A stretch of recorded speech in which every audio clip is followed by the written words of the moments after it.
Hello, Formula One fans, and welcome back to F1 in Focus. If you are unfamiliar with the show, we are the only podcast where Lewis and a Max fan can very much get along in the wonderful world of Formula One and actually stay friendly during a season. My name is John, and I'll be your host, and with me is the man with the best hair in the business. It's none other than James Hazel. Hi, James. Hello. Hiya. Uh, I'll keep this short. You're a little bit under the weather. Yeah, You don't look I'm like that suffering on a the little screen. bit. There's something going around the house, bit of a bug, just a cold. I've picked it up, so yeah, a little bit under the weather, but I was fine for the race day. I managed to get up and watch one live for the first time in a few weeks. Oh, well done, well done. I got an issue at my place though. I've got a daughter that now likes Formula One, which means we have Yeah. to watch it live because she doesn't want to hear the results when we go out shopping. Ah, So that doesn't want means I have to spoilers. wake up at 5. I'm proud and worried at the same time, James. No, it's good. Yeah, to be fair, I didn't watch the sprint race live. That was too early. Yeah, I did. Or we did, I should actually say. Yeah, that's cool. But it is time for the European season, if you ask me. Yeah, we're almost there. Almost. James, race number 5 is done. Yeah, China, we're yeah, back. Shall I just try to summarize that again? yeah. Go for it. All right, so China resurfaced and starting off with the first sprint race of the season, almost looking like it would be washed away. It made for a highly entertaining sprint qualifier with Lando on pole position and Max starting in fourth. Unfortunately, the sprint race itself was set on a dry track, and Max seemingly made it look easy, getting a huge lead in those short amount of laps, with Lando unfortunately falling behind. And we got a first peek at the Ferrari class, with Sainz being a bit too aggressive on defense against his teammate. Talking about being too aggressive, Sunday's race started with an old fashioned Red Bull 1 2 and a very aggressive Alonso on P3, who gave a good fight to Checo from the start. And if you think the aggression stopped there, well, we'll urge you to have a look at Lance Stroll's interview, blaming everyone except himself for driving blindly into Daniel Ricciardo behind the safety car, not only ruining his race, but also Piastri's well at it. I guess they should have given Ocon another 10 seconds penalty for that. While on the topic of penalties, Williams forgot to check the rules for overtaking under the safety car, and hence we had another penalty for Sargent. And this time it wasn't even a fault of himself. Magnussen thought it'd be nice to ruin the second RB's race and got another penalty for that.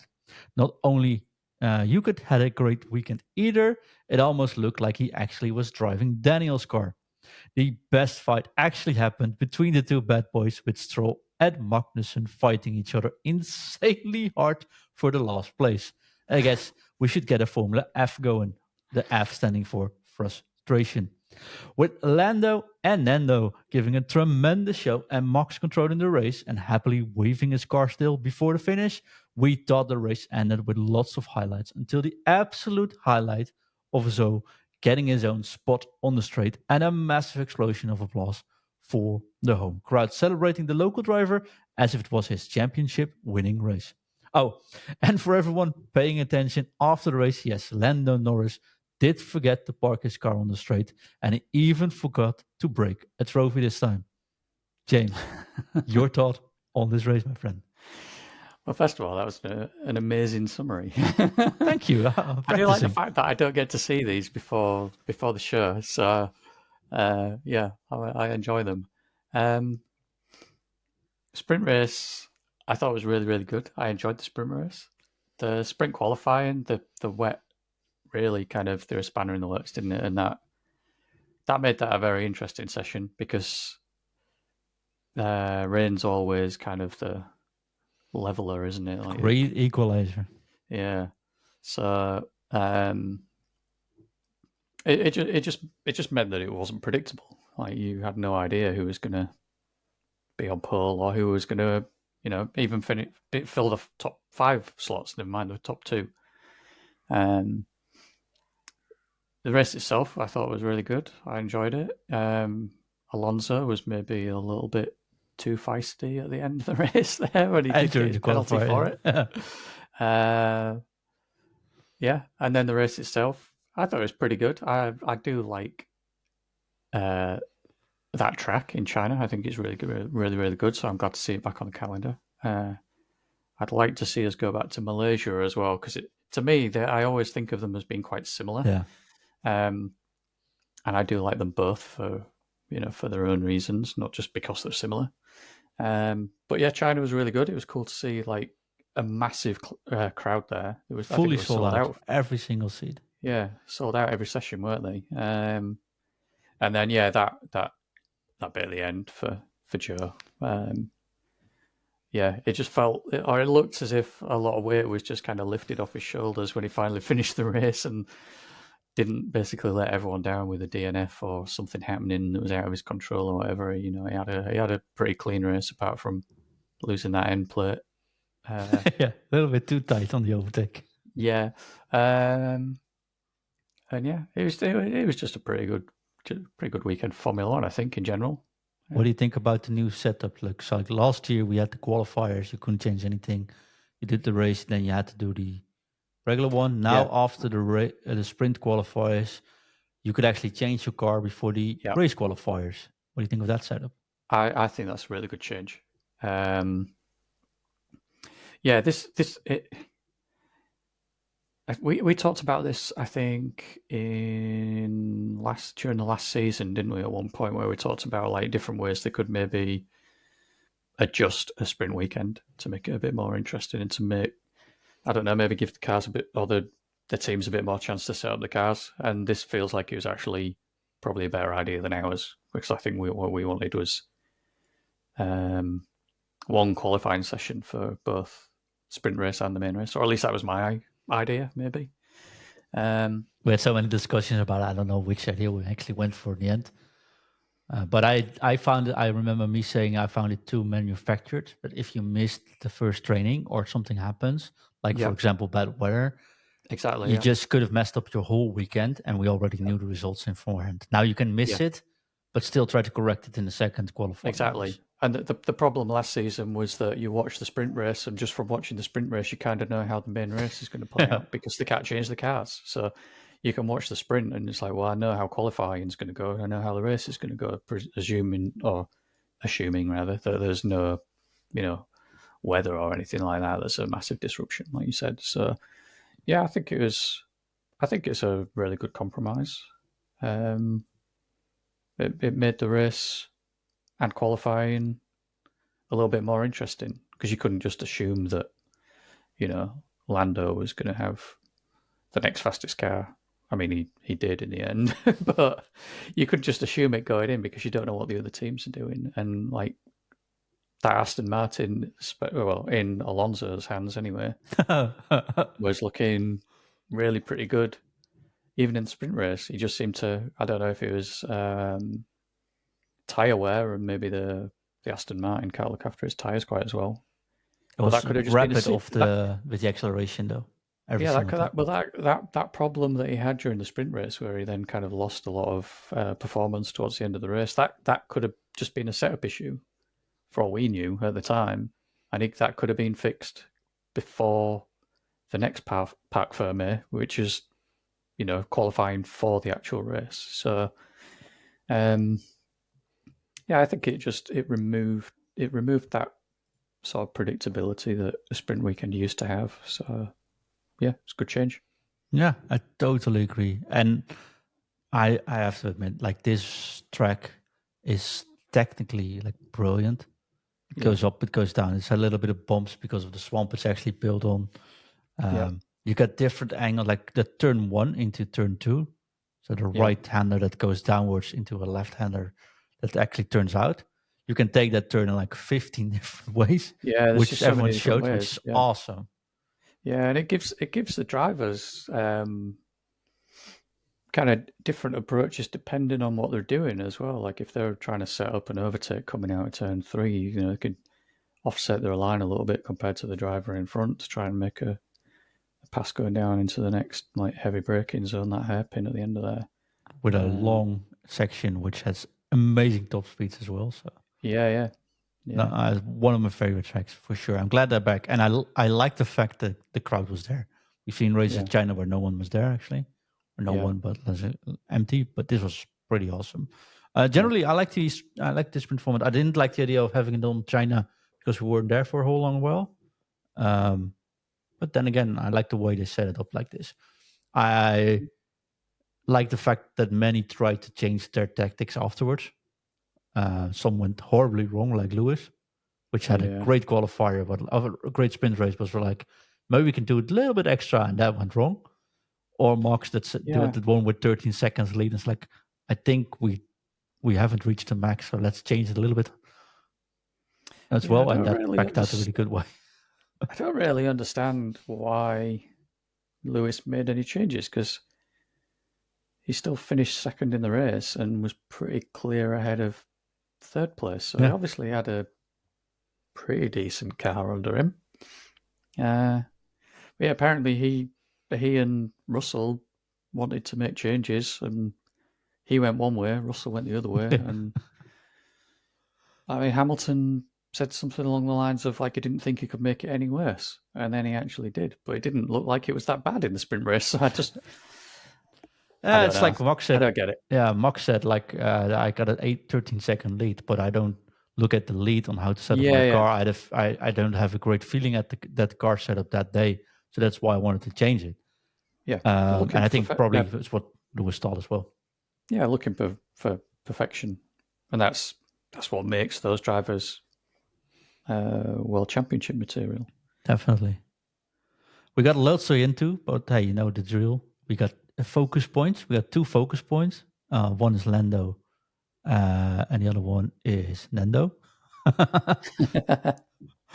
So basically, we said it's about stealing the show, but there's also 2 things we need to discuss, I think, before we start. Okay, And the first thing, we have to talk about the elephant in the room. We have to talk about Lance Stroll. yeah. We don't want to make the Uh, focus points, so we're going to touch on it. But no, I, what's there left to be said? I even I tried just, wearing green, mate, to help him out, but that's not helping either. I, yeah. When we were watching the race, there was a point where there was a replay of that, talking specifically about the safety car back of Ricardo incident. You still can't say it without actually holding your Yeah. laugh. No, there was a point watching the replay where I just kind of caught a glimpse because I was looking at where he was looking and he was kind of looking to the corner, but then looking at the car, I was like, was that Alonso? And then it cut away. And then there was a shot from another angle, and it looked like actually maybe it was Russell he was looking at, so I wasn't sure. But he was like, he's on the radio saying, "Oh, these idiots braked." Well, they're going into a hairpin, and you're On behind a the safety safety car, car, yeah. so it's kind of likely to happen. Well, it's basically victim blaming. I don't get But it, but I mean, your first instincts can be wrong, right? oh yeah, absolutely, yeah. Uh, But it um, was Alonso. Looking at it again, I saw a still of it of him basically just as he's making contact with Ricardo, and the car in the distance of the shot going around the hairpin was Alonso. So the person who was kind of in the lead of that mini chain, I mean, the whole bunch of cars are in a chain, but by that point, Max has already kind of shot off, and then everyone else is sort of reacting to that or the car in front. But the car he's looking at and blaming for braking and certainly starting that potential like chain of events, which shouldn't be a chain of events because they're breaking into a hairpin behind a safety car. It was Alonso. So is he calling Alonso an idiot? Because if you look at it, that's what that's really the only person you can blame in that, and you can't blame him. It's not anyone's fault other than Stroll's. I'm not trying to no, defend Stroll at all because how many times do we have cars following cars behind a safety car and they're weaving and they're braking a little bit to keep their temperatures up and getting ready to go? Don't really have any incidents usually. no. But the issue Um, is whenever in a track where you go onto the main straight and there's a safety car in front, the car in front of you will slow down to make sure they can Absolutely. get the momentum. Period. Yeah. Right. Yeah. Fact of the matter is, he's not looking at the cars in front of him. Fact of the matter is, he's looking at the corner. Yeah. He's It's too already busy looking at looking the ahead. others. Yeah. Yeah. So it's his mistake, and I don't like. I can understand, we make fun about saying Ericsson hit me and stuff like that, right? Things happen Mm, on instinct. When you say something on the radio, that happens. yeah, Afterwards, he talks about it in the interview. He says that they just brake tested me. I don't see any responsibility for me. It's just a weird moment. So I haven't seen Daniel Ricciardo being pissed ever, I think, but he was furious. yeah, And Piastri, who got hit by Ricciardo because Ricciardo sort of got lifted up in the air because of Stroll. Piastri said, "Well, everyone's braking there, but he's the only one that hit someone." exactly. Yeah, yeah. uh, I'm I do really like Piastri's. I think I've said this before. Like his personality and his Makes me think like he feels a little bit like Max in the way he yeah, speaks. he doesn't really get riled up. He's pretty cool and calm. Um, he seems to be able to process things really well, even in the heat of the moment in the car, but especially outside of the car, which is really good for the people in PR for these teams that are worried that the drivers might say something that they don't then want to have to try and defend or go like turn around on or whatever. You know what I mean? Um, Piastri's just yeah. I thought that was a really good comment from him, and he kind of delivered it in a bit of a deadpan Yeah, kind of manner. It was, in a pretty much Australian way. yeah, yeah, very, very, very well delivered. Yeah, But Stroll took out um, both Australians in the same turn. yeah, yeah. I don't know what he's got against them, but We're not trying to start a war here. There's enough war this is the going real start on, of World but War Three right here. but seriously, I don't. It frustrates me in, insanely, if that makes sense. I Yeah, think you should just take responsibility. It happens. You say, "I'm sorry." It should never happen, and people can step away from it. And now you just look like that one kid on the playground that always tries to bully everyone. yeah. You will you always look better if you're willing to accept a mistake and turn around on something that you've said out loud, like you did on the radio. Like, there's plenty of examples of it where someone said something in the moment, and then they watched the replay and they've said, actually, yeah, that was my bad. Yeah, and that's That's all fine. he had to do. That's all he had to say. And people wouldn't necessarily forgive and forget, but they'd be like, oh well, at least he's kind of man enough to own up to that or whatever. But he's not even doing that, and it's clear as day that it's his fault. Um, And yeah, the fight he had just after that with Magnussen and P, yeah, I don't know, 16, 17. yeah. Both of them with their 10-second penalties, fighting over who's going to finish last. Oh, but that was bound to go wrong as well. I was like, what's the best Mm, fight of the race, though? That's good. Now, enough about Lance Stroll, but I don't, I really hope we find someone else for the seat. Never going to happen, but I no, find it such a waste if you see such good drivers not having a seat. Like, yeah, it's a shame that Alonso's on 6 penalty points halfway through. If he gets 12, he's out of race. Can you yeah, imagine? We have to have Alonso out and still have him driving for a race. yeah. And Stroll got fewer Two penalty. penalty points Two. and Magnussen Yeah. than Alonso did in the race. Yeah. He got three. Now, what Alonso in the sprint race, sorry, what Alonso did in the sprint race wasn't really great. It was over the limit defending, but what Magnussen and Stroll did, I think, was as bad or worse. Certainly, what Stroll did behind a safety car like that should never be happening behind a safety car. And Magnussen's overtake was never going to happen. That was just a stupid dive bomb. Um, so I don't. There's not very good kind of consistency or But it's precedent better. setting. It's better than before, honestly. Like Oh, it's definitely better than it uh, was, but I just don't understand why Alonso got 3 points and those two only got two for what they did. I mean, I know they got the 10-second penalty as well, so maybe that was part of the reasoning. Danny Ricciardo got three place penalty in Miami. Yeah, for overtaking behind the safety car, wasn't it? Yeah, because he got knocked out, he can't serve his penalty. Yeah, So yeah. he already ruined his next race as well. A little bit. I mean, if he qualifies as well as he did this weekend, because he outqualified. Oh, yeah, well, he only outqualified. What did he outqualify Yuki by? It wasn't by a lot, actually, was it? But he had a pretty good session. He qualified 12th. Yuki was down in 19th. That's Yeah, right. Yuki just missed it all. Yeah, Yeah, he had a very bad Q1. it's just behind Hamilton at 18th. Yeah. So yeah, I mean, if Daniel has a pretty good qualifying session, then in Miami, and he kind of carries on this momentum, then it might not completely ruin his race. Obviously, it'll hamper him, but 3 places isn't the end of the world. It was good to see Daniel back at least. Yeah, he was on pretty good form until that crash. Although he was up to 9th by not pitting, so he didn't need to do another stop. Well, He he was on probably would do done the same strategy as Alonso similar did. to Alonso. Honestly. Yeah, So, yeah. and that ended up decently. So I wouldn't rule him out, honestly. Yeah.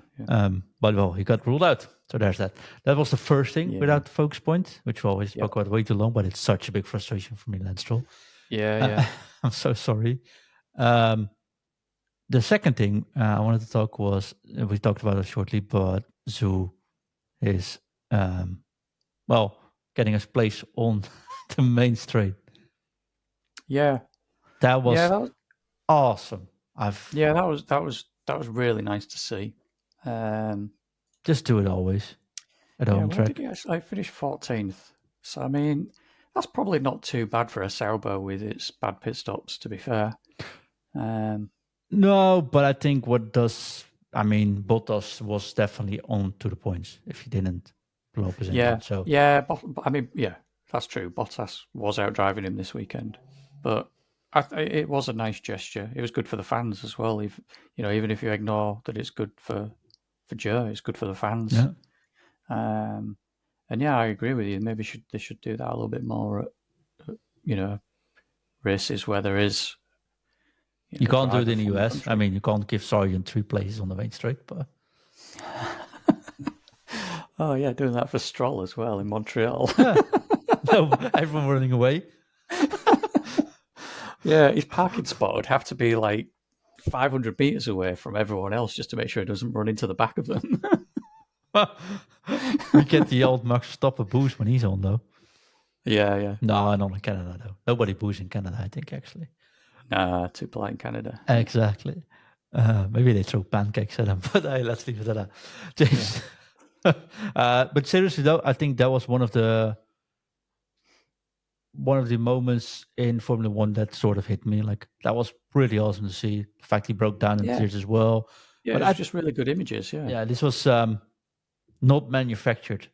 It felt much more honest, and I think this is what we need. Like at a home crowd, as long as you don't do 3 races like in the US, take one, right? Take one where you put Sargent on. I think he's close to Texas, so put him there. But why not at Silverstone get the Brits as well? If they're not on the podium, get them on the main straight to celebrate. Right? Yeah, I think it's a good thing. I suppose it depends on the country and the driver, because there's probably some drivers that wouldn't necessarily want to be on the grid celebrating if they've had a poor result compared to what they would expect. Like, I think Max would also do a Lando and just put him in the pitch and go away. But I mean, all 3 Brits, really, if they didn't finish on the podium, they'd probably be a little bit disappointed. I mean, maybe not so much for the Mercedes drivers this year because their car's garbage, but they'd still want to be on the podium or be hoping or expecting to be on the podium. To be finishing where they're finishing, they might not want to go and stand. It's fake celebrating on the starting grid. No, that is at true. the end of a race that's been pretty crap for them, like the season's going. But yeah, in China, I thought that was really good because obviously we haven't been there for quite a few years. It's probably his last year as well, to be fair, right? Yeah, potentially, yeah. Pretty much, I think he knows it.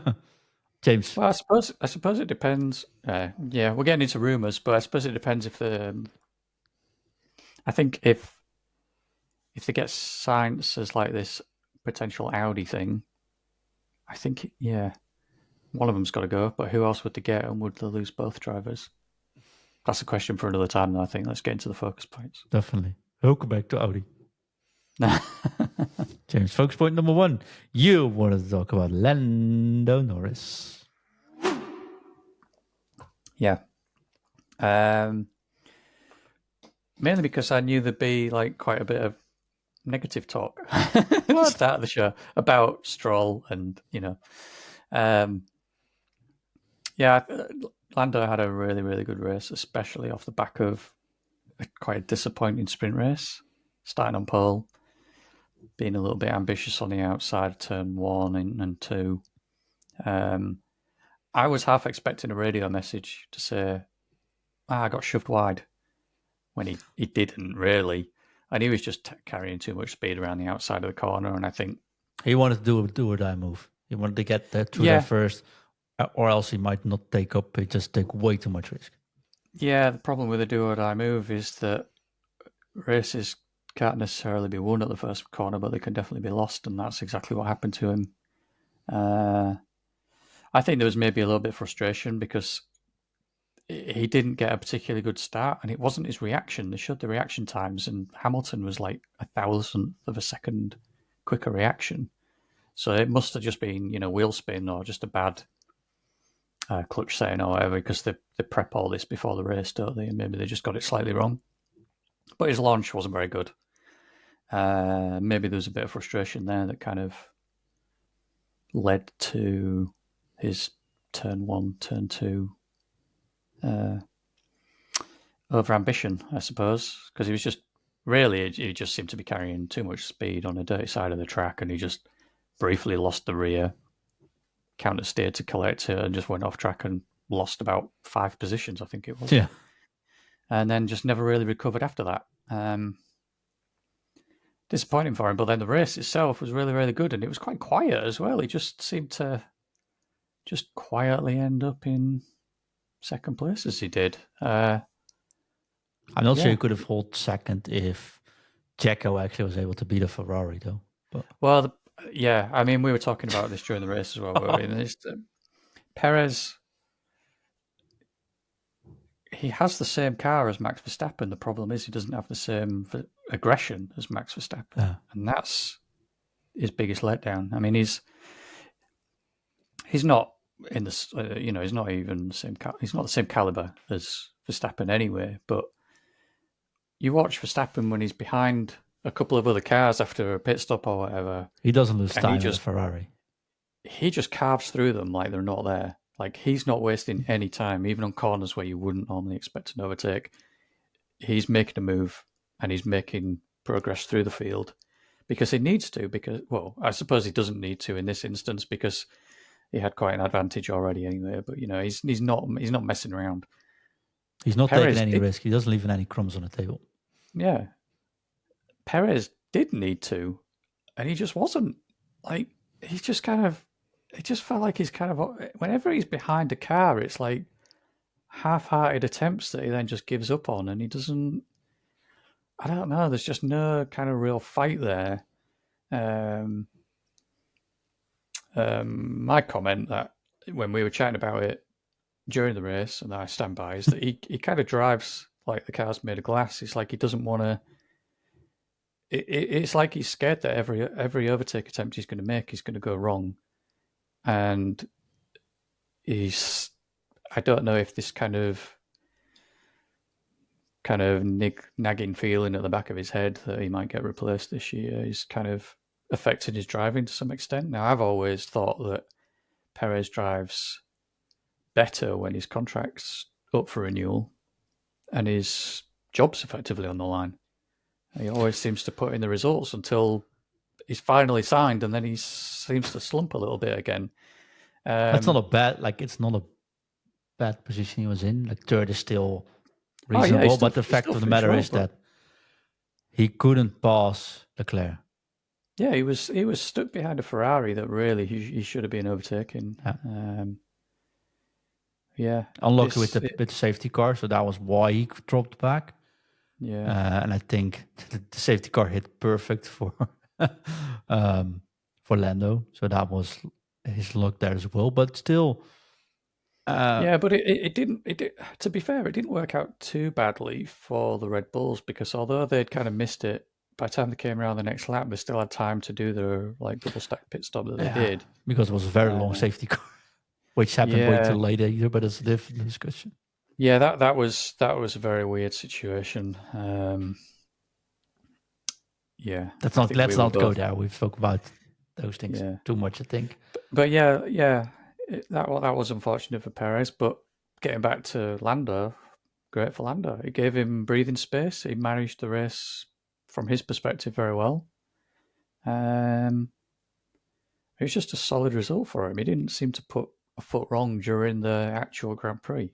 Obviously, we've covered what happened in the sprint race, but Grand Prix itself, it Don't was forget, he really did well manage executed. to get pole in the sprint race by by a second or something. So it was an Yeah, impressive drive as well. I think that generally was really speaking, he that. did make. That's why I said in the show. We're going to highlight some of the guys that stole the show for me. He was definitely one of them, even though it didn't work out all the time. But at Yeah, least it had heart, and I'd rather see someone try than the Paris mode. If that makes sense. yeah, Although I do yeah. feel that sometimes he has to get a little bit smarter. Yes. He is not inexperienced anymore. No, he's been in Formula One long enough now that I think that's kind of what Lewis alluded to in his comments, that it wasn't a smart move basically to just try and go around the outside the way he did. Lewis basically said he should have just conceded the place for now, effectively. Lewis has nothing to lose either. You know he's not gonna back off there. Yeah, So yeah, exactly. Yeah, yeah. I mean, Lewis knows he's got to make up as much ground as he can in the first few laps because he's not really expecting to hang on for the whole race. And Lewis did well to finish second, I think, in the main 100%, race. yeah. Oh, sorry, in the sprint race. Um, Was but lucky yeah, to get ninth in the end, but yeah, a little bit. I mean, he was if the making. both of the RBs didn't crash and didn't get a penalty and Stroll didn't work, I think Bottas falling off the grid that combined Yeah, that's why mostly was ninth. But I don't think I think he was on for 10th anyway, really. But I think the main thing was probably Ricardo dropping out that got him to ninth. I think he would have finished 10th. fair. I think this was the interesting part of this race that there was a lot going on, although there was no fight for P1. That makes sense. Um, because something else I wrote down, but not necessarily something we have to talk about, is lack of teamwork at Williams. Yeah, Where I saw like Sargent just go turning his car away to let people pass him. Like I think it was Magnussen trying to pass him, yeah. Magnussen was one of them. Yeah, and I was like, "Mate, your teammate is in 10th. You could at least try to hold off for a lap or two. You know how to defend here, because then your teammate can get away for a bit, yeah, like what Haas did a couple of races back. So what they did so well, you could have done it here as well, and maybe not as long, but you could still try. And it was yeah. like he's driving around as well, like it's over already. Yeah, he's we were talking about Stroll and Magnussen fighting for finishing last. They didn't, did they? It was Sargent who finished last. Yeah, he also And got a that penalty though, right? oh Although I yeah, think for that one the wasn't necessarily his fault. I think he came on at the same time, I think with Hulkenberg, and he passed yes, Hulkenberg at the pit under safety car conditions. So yeah. the rule That says I you have mean to give that him back, but I think the team should always say you have to hand the spot back. I don't yeah. think you can expect that from him, honestly. I think that's also a situation uh, when we were talking. I can't remember if it was the last podcast or the one before. We were talking about race control, talking to teams and saying like give the position back, stuff like that. Yeah, I they think could that have was done that. No, I think that was a situation where they should have done that because they don't do that the anymore, eh? So that margin of the two of them crossing the line and determining who's in first or who was first to cross that safety car line behind the safety car. One of them, it was Magnussen coming out of yeah, the pits, wasn't it? I think Max. Yeah, And sorry. Yeah, was it no, I maybe thought it was Hulkenberg Hulkenberg. actually. Yeah, It might be. Sorry, it might have been Hulkenberg. I know it was a Haas. But they were that close crossing the line. I don't think you can really blame Sargent too heavily for no, this I don't think you because can blame Sargent at all. I think it's the no, I team. mean I agree. His The team team should could maybe check the say, cameras and could say you were yeah, behind, give position back. And it took agreed. him 6 laps to actually hand out like investigation and give back. They could But have fixed that within a lap, though. I feel like that's one of those situations where they're crossing the line, and if they look at the timings on that, it probably must have been like a tenth of a second, if that. Still, Like they were that close, it, crossing that safety car line. I feel like that's the kind of margin where race control should look at it and then say, if they're still behind the safety car or whatever, if they can do it quickly, just say we've just reviewed that. We can see that the other car was marginally ahead. Give the position back, rather than waiting 6 laps and then saying, "No, you get a penalty for that." but the same thing happened with Ricciardo, and I think if something happens Yeah, twice and you have penalized 2 drivers for it, hmm it shows a flaw in the rule sets as well. yeah, Because they don't do that but on purpose. Like they don't do that just to. yeah. The problem is that the difference is that small on track that you can't rely on the drivers to judge it No, because exactly. I think a team should check you that, know and I'm definitely agree with you that they should check it out with the yeah stewards should contact them. Like we've seen this, give it back, and we're all right before we restart. yeah. Shouldn't be an issue, honestly. What penalty did Sargent get for that? Was that a 10-second Yeah, penalty as 10 well? seconds. Yeah, same as Yeah. Ricardo. So yeah, I So mean you can drive in the back of someone on a safety car, or you can overtake by 10 seconds without actually being able to see it. yeah. It's the same But penalty. if you remove all three of those penalties, Sargent still finishes last. I Is what mean, I was checking on. So yeah, I was thinking maybe for the predictions we could predict who gets lost, but that's not a hard one either.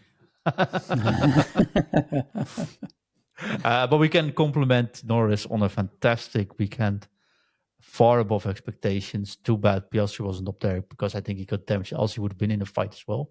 I think Piastri would have taken the fight to the other Ferraris. yeah, But that car was just broken. You saw it driving around, and I don't think. yeah. I mean, Piastri was lacking a little bit of pace anyway before that even happened. He wasn't on Lando's pace, No, true. but yeah, it certainly compromised his race, and I think he did well in those final kind of 2K still be in the points, yeah. well, just those final 10 laps to end up keeping Lewis Hamilton. behind him, who was Yeah. gaining on him at one point, and then he just seemed to stop, and yeah, he did pretty well, yeah. Yeah, definitely. The other one I want to discuss, and I'm going to keep this short because I know it gets a lot of praise from me. My high focus point is Fernando Alonso. Yeah. What a guy, though, James. He resigned last week when we were, of course, away and between the races. He resigned for another 3 years. It's like 3 years, isn't it? But then he's kind of alluded to the fact that I suppose it might not necessarily be a race seat for these 3 years. Yeah. But and still, he's going to be at potentially Aston Martin when Honda comes back. yes, Which is, I think, spectacle on its own. But mate, his drive in qualifying or in the qualifying, sprint qualifying was awesome in the rain. His sprint race was awesome. Sure, and he had to fight with Sainz and maybe was over the line. I definitely agree. Yeah. But then in the race itself, he has only soft tires left. When that second safety car came, it sort of messed up the strategy. His only route was to take soft tires and go for it. And he did make a spectacle out of it, even doing the best correction I've seen since Max Verstappen in Brazil. Yeah, the full opposite lock. That was save. Hitting the gravel, almost doing what Sainz did in qualifying. Almost spinning in the car, but keeping it on track. And actually overtaking right after. Yeah. I don't know why, mate, but that man, he only has Formula One, right? I mean, racing is his life. I think his last 2 girlfriends were pit reporters, honestly. He only has Formula One. He only has that, which you can see. It feels like Max Verstappen, right? He drives. He only can drive if it's not in a Formula One car. It's in a kart. He does those. But you see, it's such amazing to see the guy, and he becomes 7th. Thinks he he could probably go higher, but they're putting the pressure on Mercedes with Aston Martin basically with one driver. He's getting the spectacle in. It's amazing overtakes. He's calm on the radio. I like his text. That save was, of course, amazing, but the drive itself at that point was pretty cool as well. They're doing exactly the opposite with every single strategy what the others do. Everyone starts on medium. They start on softs. right? They didn't Yeah. start on soft this time around, though, but hey, they changed the soft, but everyone tries to go for mediums. I mean, just to try it, and I really appreciate that part. And he said in the interviews afterwards, like, I think we have a P9, P10 car every week. Everything we score higher than that is good. Takes me the most of the car. It means I had a good weekend Yeah. with a Yeah. big fat smile on his face. Yeah.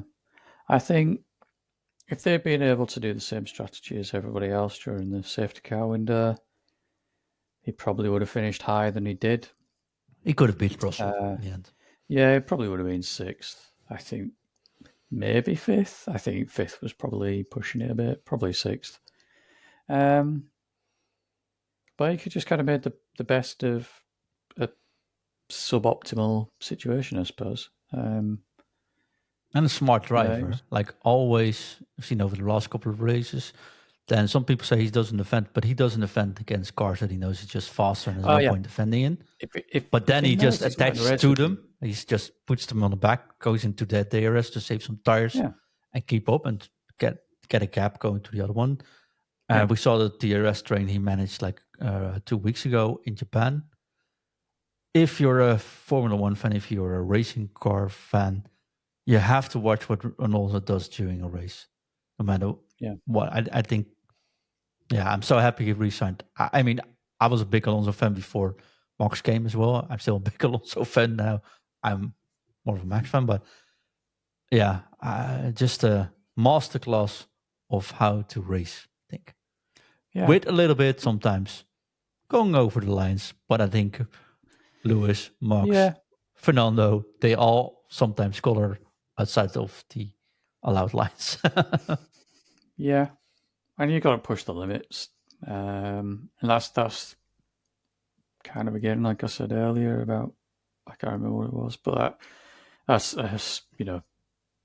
searching for perfection. It was, but that as well, like pushing the limits a bit and testing the boundaries. That's another thing that all the champions do. Schumacher did it, Vettel did it, Rosberg did it. They've all done it. Yeah. You know, I think probably the only person who didn't that I could immediately think of at least is probably Jenson Button, but he never needed to Now he in had a that car that season just, because yeah. that car was just phenomenal for the first half of the season, and he built up that much of an advantage that he didn't really need to worry too much as long as he finished the races. Um, and that's probably it's the only one I can think of immediately. And admittedly, my head's a little bit cloudy at the moment with this cold that's kind of brewing up in me. He's the only person I can immediately think of that probably had like a completely controversial or event-free championship. Um, I suppose Max the last couple of seasons, but he's basically had what Jensen had at the start of Jensen's season, but for his entire seasons, the last two. So, Max hasn't really had any controversy apart from maybe Monaco and then Mexico. Was it no Monaco and then Brazil with Not giving the place to Sergio. Perez and what was that 2022 or Yeah. something? Um, and well, actually, 2022 there was a little bit of fighting, wasn't there, with Charles, but it was mostly clean. It was pretty good Those fight in fights that were pretty cool. Yeah. start of the season. So yeah. But get back to that, like Fernando's always done that. I think I mean, I'm not his biggest fan, but Oh, I think really? the reason, to be fair, Formula One will not be the same without him, and that's not because like I'll have someone to root against or anything like that. Because I don't root against him. I'm just not his biggest fan, and I think it's not his driving that I don't like. It's usually the sort of staring that he sometimes does in the outside of the car. Yeah. He one weekend he can be praising Lewis or praising whoever, and then a week later a switch is flipped He and goes he's for the kind of knees. making kind of backhand sort of compliments about people as well, and he's very clever with that, but it's not the sort of cleverness that I'm a fan of, and I don't like that in anybody, not just No, I agree. Fernando. Yeah. So that's more of a personality clash, I'd say. not that I really know the guy, but just from interviews and stuff. But his racecraft, no one can question it. It's phenomenal. And the sprint race in particular, like Max came up behind him, like you were just talking about. He doesn't need to fight Max. He's not racing Max. He knows Max has got the faster car, so he doesn't defend. He just lets Max, lets him take it down the inside, and then follows him and tries to stick with DRS. And if he'd fought Max, there's no way it would have lasted as long as he did. Exactly, yeah. Trying to defend against Sainz, Leclerc, Perez, that all ended up, they did get past him. But if he'd been fighting against Max, that would have happened a lot sooner and was guaranteed to happen. Whereas the way he raced in the sprint, he at least gave himself a chance to finish. What would it have been? Third, wouldn't it? Or was it fourth? I can't remember. But fighting Sainz, so third, I think. Yeah. Yeah, that's right. Yeah. So yeah, that's just clever driving, and he's done that before with other people. Like in Japan, it's just backing off a little bit, give Piastri a bit of DRS to defend against Russell, who's on the fresher tyres and was gaining on them. Yeah. And the week prior in Australia, where he might have accidentally hit the brakes a little bit too early. Yeah. Anyways, thank you guys, Alonso, and of course, Lando, for, making this weekend just a little bit brighter for racing fans, I think. Yeah. And of course, we have to say it every week almost, but what a brilliant drive from Max. We're not going to put more detail into that. Flawless spinning, drifting over the finish line. Yeah. I quite like it. James, it's time for predictions. A topic I wanted to skip this week, but we have to go into it. You ready? Oh, I'm ready. So, James, you are ahead with 9 points, and I am at 8 points. Every week we predict who wins, who gets pole position for the regular race, of course, and we do a question which has a number as an answer, and the one close to the number wins. Yeah. Okay, we'll be very short about this. We both said Max would get pole position, and we both were correct, which makes it 1 point each, which makes it 9-10 for you. We both said Max would win. No, he definitely won, so that makes it 10-11 for you. And we had a question. The first DNF is always something we ask. You said Stroll. I said Ocon. Neither of us were correct. We haven't got this one right yet. Yes, it was Bottas. We keep getting that question in, but that was Bottas. So no points for us. Still 10-11. It's probably my favourite question, that one, just because it's so difficult. We should get bonus points for that one. We should say, if you get that right, it's 2 points. You can pick the driver that's maybe statistically most likely, but it just never seems to pan out that way. Oh, should we do 2 points for next week on if you get this right? No, we can't change the rules halfway through. Fair enough. Well, not even halfway through. We'll definitely change the rules somehow, though, because if it still keeps Max, we might change it around. Yeah, that one's probably going to give it 2 more races for that one. James, okay. 10-11 your advantage. And then we said, what's going to be the time on the slowest pit stop from the kick Saubers? Yes. The slowest, you said 6 seconds.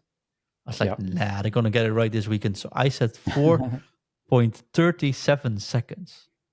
That's right. It's very specific. The first pit stop 4.3 something. was 3 seconds sharp. I was like, okay, that's not bad. That's pretty good. That's not bad. Pretty good by their standards this season, yeah. Then the second pit stop was 5.3 seconds, meaning I was off with a second. You were off by 0.63. You might have won this one. So the total is 12 then to you. I'll take that, yeah. Congratulations. I knew it. I knew they had it in them. Well, they just needed one thing to go slightly wrong, and it did. Bottas, like the wheel. Bottas dropped off. I was like, oh, one more pit stop. I might actually have this one. Yeah, true. I didn't. I did worry a little bit when Bottas was out, because I was like, well, that's one less car to go wrong. I was cheering for Bottas going out, which is a wrong thing as well. But hey, yeah, that is wrong. That was it is what it is, James. It is what it is. 12 then to you. We go into the race in Miami. We do, yeah. Who's going to get pole position? Now, part of me wants to say Leclerc, just because last year he looked like he was very close to getting it, and then he made that slight mistake, didn't he? True. In turn 4 or 5 or something, I can't remember. But he lost it a little bit, and that was the lap over. But he was right on them. Yeah. And with that in mind, I'm going with Max Verstappen. Because he's just unstoppable this season. I've been waiting for the Charles Leclerc pole. It's not happening, and I don't think it's going to happen. I just Unfortunately. looked at the statistics at the average bet for Max getting pole versus anyone else. Yeah. Yeah. Well, if Leclerc gets pole, it's 14-1. Max 3-1. So Yeah. oh well. As the great man Han Solo once said, never tell me the odds. Nope, definitely. Who's gonna win the race though? Not the sprint race, the actual race. Because we do have another sprint going. I think the actual race has also got to be Max, based on last year. Yeah, fastest car is going to be dry in Miami probably. Yeah, around this time. and he's Usually, just. so. I mean, he's a dominant force this season already, anyway. But last year, Miami was where he just seemed to turn it up a notch, Demolished, and he just Perez there. Absolutely destroyed Perez. Oh. And I see no reason for that not to happen again, unless it's something where the odds are very low of happening.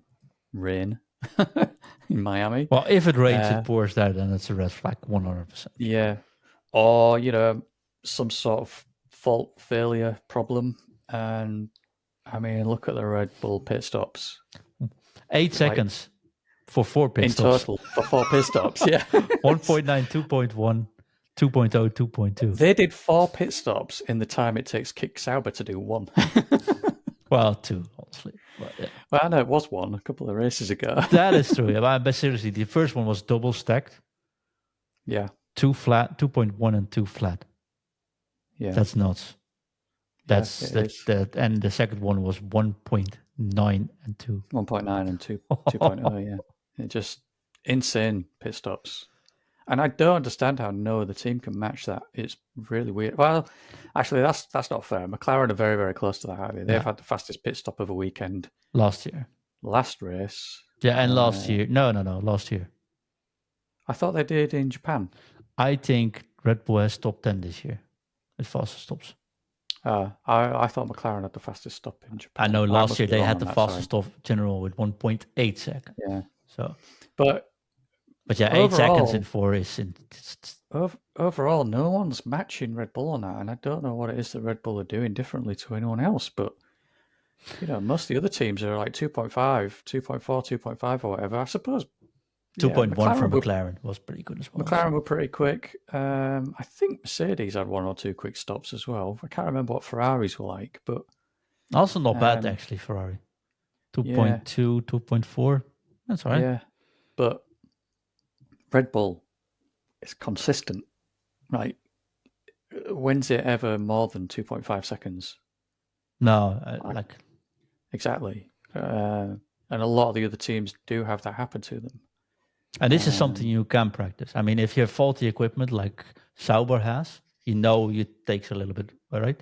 Yeah, but for everything else, you can practice this. And that's fundamentally faulty as well. That's not a problem with the routine. That's a problem with the hardware that needs replacing, or Next race, it's replaced. They said so. Yeah. So, but we're not going to take this bet anymore. No. Who's going to be your first DNF in Miami? First DNF in Miami. Oh, I really want to say Lance Stroll again because it's a sort of street circuit. I'm going to go with Ocon. I don't know why. I'm just looking at a list of drivers, and Ocon's, I don't know, standing out to me as a potential DNF next race. Yeah, could very much be. Yeah. I wanted to say Piastri, but if he also crashes in Miami, that would be a bit sour, doesn't it? Yeah. Alpine had a good weekend. Actually, this weekend, 11th place, which is the best of the season from Ocon, which is impressive as well. I'm going to go with none other than Yuki. Okay, yeah. He's gonna I mean, if he he has, qualifies behind Daniel. He wants to make up from yeah, it from the start. This is a track where you go either fast or you crash very fast. yeah. To be fair, as soon as I said Ocon, I did think, maybe Ricardo because of his penalty, or maybe Yuki if Ricardo's even with the penalty still doing better. Yeah. So yeah, I think that's a good shout. Just probably But going to be signs with none of our brake shouts issue or have been something. accurate so far. No, fair. We never got this right. James, Oh, the $1 million question, or actually the yeah, number question. yeah. What do you have for us in this week? Yeah, I didn't think of one before the podcast, so I've been thinking of one as we've been chatting. So I've been And making I all have preparations. I've been doing an intro, summary, and then James going, I don't know, mate. Just yeah, and I'm not feeling super inspired because I just don't feel very good. all right. I'll get you So one. I'll I'm get you one. keeping it simple. No, I've got one. Uh, I have got one, but I'm keeping it quite simple. And that is how many seconds will second place finish behind first? So like this weekend, 14 seconds. Norris finished 13.7 seconds behind Max. Yeah, so I'm saying 14 seconds. You're saying 14. Yes. I'm saying 20. All right. Mostly because I think, if Max does what he did last year, he will just absolutely destroy everybody else. Yeah, but he's also going to save tires. Although, Yeah, honestly, I thought maybe he's just like, if you take 13-second lead in a 19-lap sprint race, I think there's plenty of headroom left in that car. yeah, absolutely. I mean, he does. To be honest, talking about the main race finishing 13.7 After seconds two ahead of safety cars, eh? Lando, Because he already had a 14-second lead and before the safety they car. they were pretty much halfway through the race as well. By the time the second one finished, I think it was probably more than halfway through the race. So he pulled that gap out in it's well, not quite a second a lap, but he's also probably managing his tires and kind of coasting a bit as well.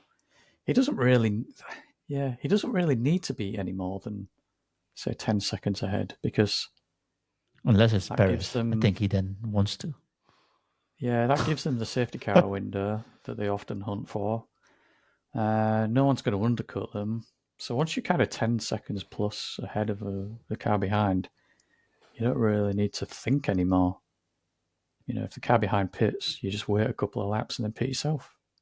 Which is what he constantly did, because the undercut was really strong in Exactly. China, but he never Yeah. had any issue with any No. undercuts. And that's what we talked about last week as well, I think, or last podcast, I think, didn't we? Where it's, they don't need to do anything clever. You just replicate what the car behind's doing, and you're always going to finish ahead of them when you've got that much of an advantage.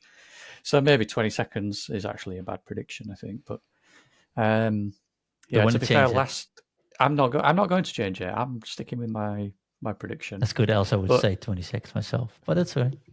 But to be fair, last year he dominated the field partly because he needed to also just completely destroy Perez, who at the race before had said, "I'm in this championship." Max took that personally, and Perez hasn't won a race since. It's what happened when Max starts fourth in the sprint weekend. Yeah, it's like, yeah. You know what? I wasn't supposed to be here. Let's correct this.